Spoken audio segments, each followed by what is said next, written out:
Hello and welcome to a brand new episode of Lowdown. Today I'm absolutely delighted to be joined by James O'Connor, President of Soccer Holdings LLC, which incorporates Louisville City in the USL and NWSL's Wrestling Louisville FC. James, big warm welcome to the show. Thank you. Lovely to see you again, Connor. James, as we begin with every guest that comes on the show, could you please take us through your earliest football memory? Earliest football memory would have been going playing with I have three younger brothers. So Daniel's a year younger.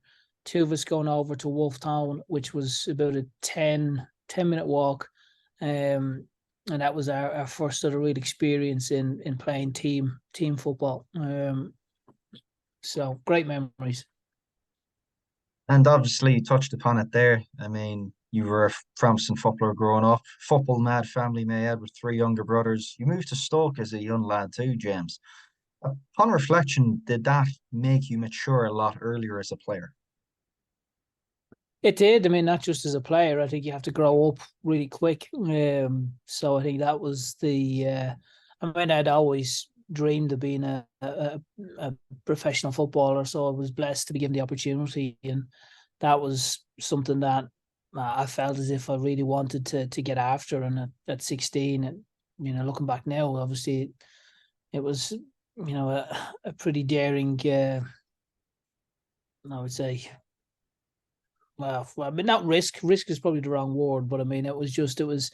I equate it now. I have two children. If one of my children came into me now and said at 16 they want to move to Canada, they want to move to a different country, and I'd be like, okay, hang on, hang on a second, So, but no, it worked out thankfully, and I was blessed to be given a great opportunity, and I love my time at Stoke. In hindsight, it always looks like an opportunity. At the very time frame, it looks like a risk. So it's just one of those. But I mean, you touched upon it there. I mean, you had quite the career in the UK, making over 500 pro appearances for the likes of Stoke City, Burnley, Sheffield Wednesday, so on and so forth. Yeah, no, I was fortunate. I had a good career. I mean, I went over at 16. I was fairly determined to make sure that I was going to at least attack it and give myself every chance to be successful. And yeah, there was some great people at Stoke, great club and great environment to actually grow up in. At 16, you're still, whilst at 16 you think you're a man, you're still a young pup. So I think that sort of really helped me at Stoke. The family environment, I had great host family that we stayed with, and went on and was able to break into the first team, and sort of it gave me a great foundation for life, not just in football. It seems to me, I mean, you've always taken the step earlier than expected with respect to not only playing but coaching and leading. Where I'm going with this is obviously you made the jump over to the US, um, moving there as a player initially, but the transition quickly came to coaching at Louisville. I mean, was this something that was sudden, or was it always something on the cards that perhaps you wanted to move into? Yeah, I mean, I felt as if coaching was probably the next progression for me after playing. I'd done all my licenses. I went through the English FA and got my UEFA Pro license. So I had my pro license when I came to America. So it was always a progression that I felt was a good progression. And I was fortunate. I was playing in Orlando. We obviously had the opportunity to go MLS. Phil Rawlings, who was the owner at the time, and Adrian Heath was the coach.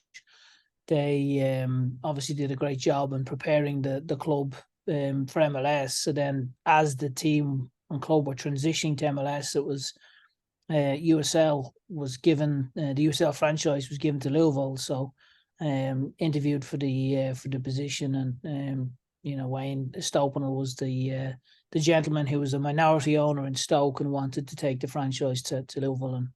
And unfortunately, he had a tragic accident 5 years ago, and passed away. But yeah, I have a lot to be grateful for from Wayne and Phil and everyone who sort of helped me along the way. And quite clearly, obviously, you adapted, and you had to adapt very quickly. I mean, was it culturally a big shock for you? In fact, leaving everything that you knew in the UK, moving across to the US? Yeah, I mean, it was a big move. I mean, the kids at that stage were younger, so we felt as if it was a good stage to move. I mean, Ali would have been sort of 3.5, Maisie would have been approaching 2. So we felt as if we were going to make a move, that was probably a good time to see, if it would work out. And thankfully it's worked out great, and we're American citizens now, and we love living here, and we've been blessed with the opportunities that the country has provided us. And obviously, when your name comes into play with US soccer, I mean, Louisville City and James O'Connor, they kind of go really hand in hand. And, that begins, back in 2014 when the community of Louisville, in fact, turned out to support the project in force and truly embrace what you were doing as a coach at the time. Now it seems to have gone 360 degrees, and truly now in 2023, the club is really light years ahead from what it once was.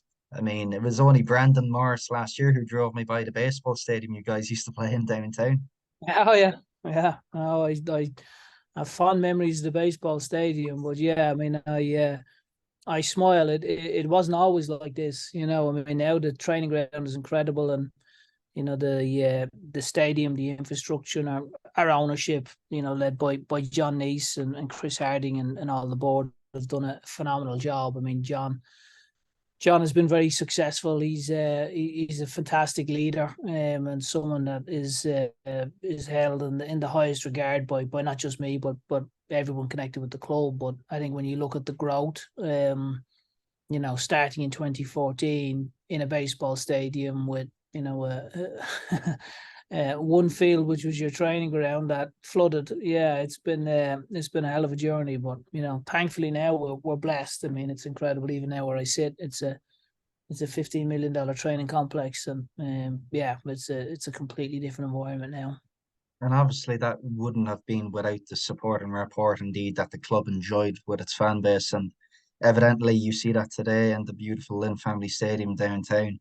But what would you say were some of the key steps that the club took at its very forefront, kind of further ingrain itself within the fan base, James?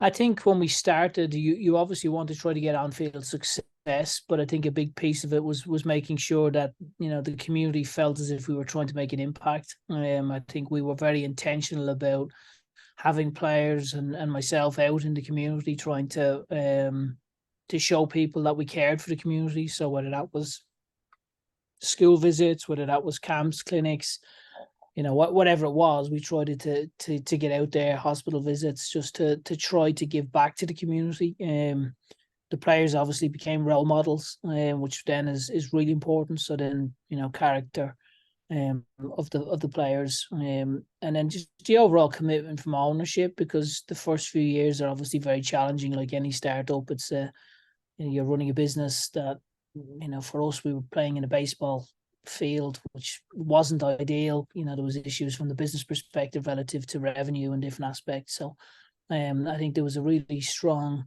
commitment from ownership group to not just sort of allow for the team to get started, but really to try to allow it to thrive, and to really sort of ensure that whatever support was needed was given. And building upon that, I mean, how do you take that into your own role as a leader? Because I have to say, the 2 days which I was afforded to spending in Louisville, Kentucky in August of last year were two of my favorite days on my US trip, James, just in terms of the warmth and the welcome that I was afforded by none other than yourself and the likes of Brandon Morris inside. It seems to me that there is this blue collar mentality which permeates right throughout the club, where people feel like they can really own their jobs and perform to the best of their ability.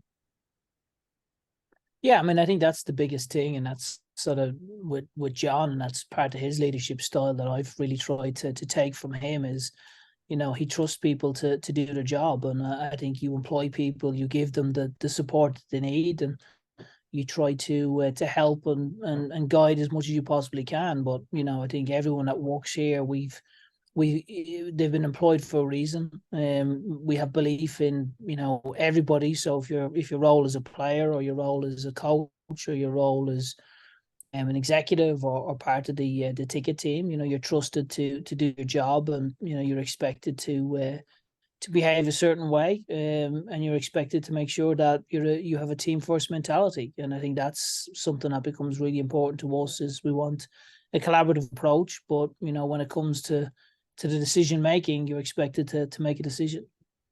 Yeah, and I mean, of course, not only in your own career, but also right now in your job as president. I mean, a constant theme is that what you have had to contend with is taking on bigger and better challenges. I mean, you've helped shape the culture inside the club upon its inception since day one. You've helped sustain it now that you're currently building upon it. I mean, how have you changed in terms of how you grow and develop your people within the Louisville City workforce? Great question. Yeah, I mean, I think you try to encapsulate. I mean, you mentioned blue collar work ethics, so you're looking for certain characteristics within people, and trying to get them to understand the importance of values and principles. And I think that's probably the biggest thing. Then is you come from an environment where, as a player, you're very much involved in action and execution. As a coach, you then try to influence. You strategize and influence, and then certainly from an executive standpoint, even the training ground. So when I first came back, that was the main driver, was the training ground, and obviously launching of the new teams. But trying to make sure that there's this strategy, along with stringent process, along with strong work ethic, I think are parts of the equation that lead to good execution. Yeah, and from what it looks like there, it seems to be quite robust on a day-to-day basis in terms of the tagline or the time and length it would take. It goes from idea to execution. In terms of what strikes me there is a team of absolute go-getters. And if you look at the modern day football club in the US, James, it really is a thriving incubation of in terms of how it in terms of revenue generation with respect to looking at the new Lynn Family Stadium, even little subtle nuances such as the lack of a place to, for instance, get a beer because it all seems to be whiskey bars around the stadium, having restaurants inside the stadium, being able to generate revenue from an inculcation of different areas. So in terms of having that staff, in terms of enabling that growth within the community, it seems to be so big in terms inside.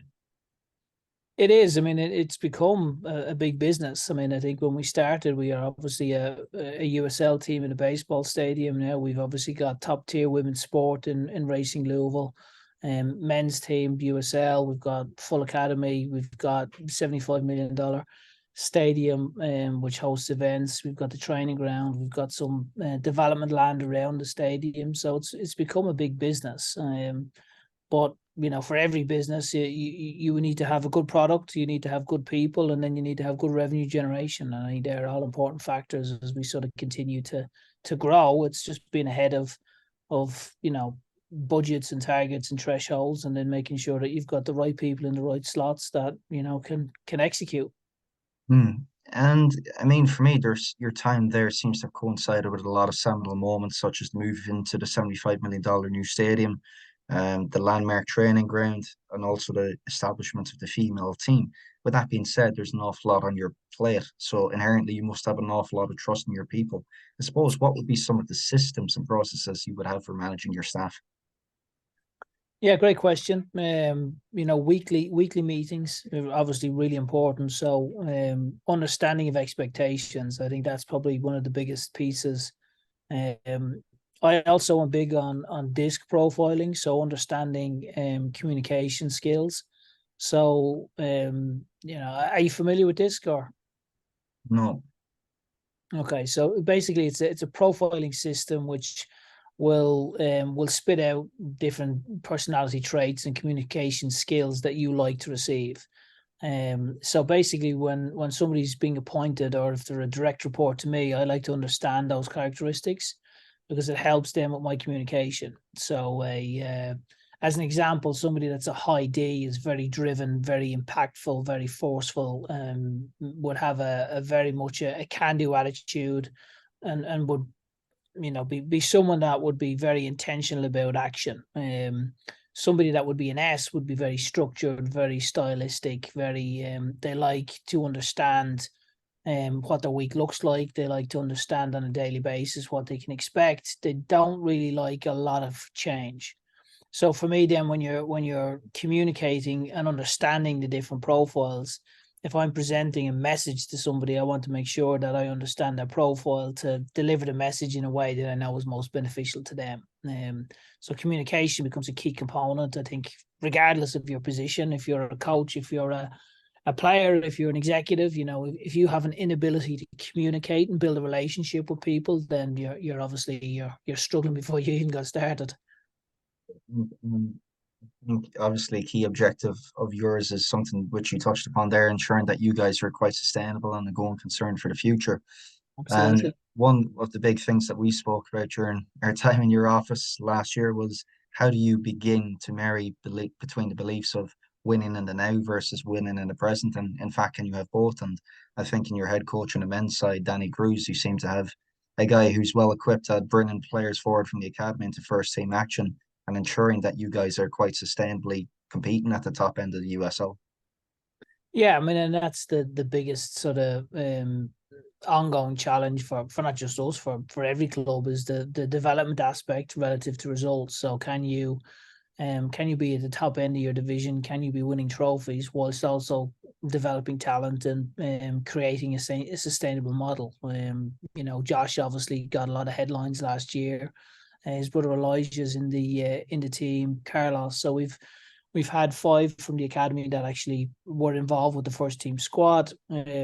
Josh, obviously the biggest one that's gone out to Benfica now. But so I think being intentional about understanding sort of the young development talent, what their needs are, and then giving them an opportunity at the right time has been important. Danny and his team have done a great job of blending the mix of sort of young academy talent and sort of first team squad players that are maybe more older, more experienced.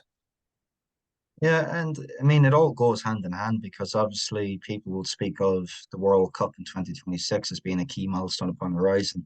In fact, you have the Women's World Cup and the Club World Cup on either side, both of which I know are very key to your heart too, James. But Louisville City is a living, I would say, embodiment of what a USL aspires to have in between inside of its clubs. And with you, I suppose, as the key USL franchise being Louisville City FC. I mean, during your tenure at least, how do you foresee the puck moving over the coming years in terms of what you guys will continue to bring to the helm and develop as a keystone club within the league? Yeah, I mean, I think for us, we were obviously passionate about winning. I think that's something that is important to John. It's important to me. It's important to Danny. So I think you obviously want to win. Now, alongside that, you obviously want to develop and you want to have great crowds and you want to have a great product on the field. And I think as the league continues to grow, we see ourselves hopefully playing a key part in that. There's been a fantastic new TV deal that's been announced, which has been great for all the USL teams. I think standards are starting to grow and improve, which I think again helps the league. More exposure. Honestly, in Europe relative to the league is probably another factor that the league are trying to create a little bit more awareness around what the USL is, and um, give maybe a bigger platform to some of the players that are actually in the league, because there's a number of players that have left that have gone on to do great things. There's another young boy up at Charleston. He's playing exceptionally well. He'll probably be the next one that will leave the league for another big team. So I think there's a lot of talent within the league, and I think just getting the rest of the world to understand that there are really good young players here. I think it's starting to happen, and hopefully that's something we can help and continue growing the brand of the league and developing talent that go on and do really great things at the highest level. And as someone as yourself, James, who I'd say now is an adopted Louisville or Kentucky man, for want of a better phrase, I mean, you've obviously played a huge role in turning the whole football club into a dominating force. As someone with a lot of responsibility at the helm, what responsibility would you say a football club has to its fans and to its people? I think you need to embody the values of the area, and I think that's something we've sort of taken on from the onset. I mean, um, Kentuckiana, if you like, because it's so close to Indiana. But generally, people from this area would be very blue collar, hardworking. They want to support their team, but they want their team to win. And I think that was something that there was alignment. I can still remember when we landed our first time. We actually flew into Lexington and drove from Lexington down to Louisville, and the drive was very green, reminded me of home, and got a really nice feeling. And then the people just around the city, the conversations, they were always very warm, very kind, very welcoming. And we felt at home, right away. And I think that's something that is something we've tried to embody within the organization. We want to be very hardworking. We want to be a great representation of the city and of the people. And I think that's something we want to try to do. Fantastic. James, as is closing tradition on every show here on the Lowdown, I begin by asking, what is the one bit of key advice you'd have for people that are that slightly bit inspired by your pathway today? What would be your one bit of advice be for them? The one bit of advice would be, keep believing in yourself. And what I mean by that is, I think, Connor, you did a great job of not only coming here, but you went around to multiple teams and actually went and showed great foresight and great attitude to continual learning. And I think that's something that I myself am really passionate about. And, dissertation is due, one day a week, and that'll be the masters hopefully squared away. But I think continual learning is something that's really important for all of us. And I think there's different ways of learning. I mean, I have my UEFA Pro license, I've got my US Pro license, so hopefully if I can get that dissertation in on time, have the masters in sport and directorship. But I've also gone and done trips back to the UK and done study visits. So I think having a burning desire to learn, I think will definitely keep you on the right path and will create opportunities and create the success that everyone is looking for. Really fantastic. James, undoubtedly your journey is still only in its early doors yet. Be very much looking forward to getting you back on the show. But today it was an absolute pleasure to host. Brilliant. Thank you for your time, Conor. I appreciate it.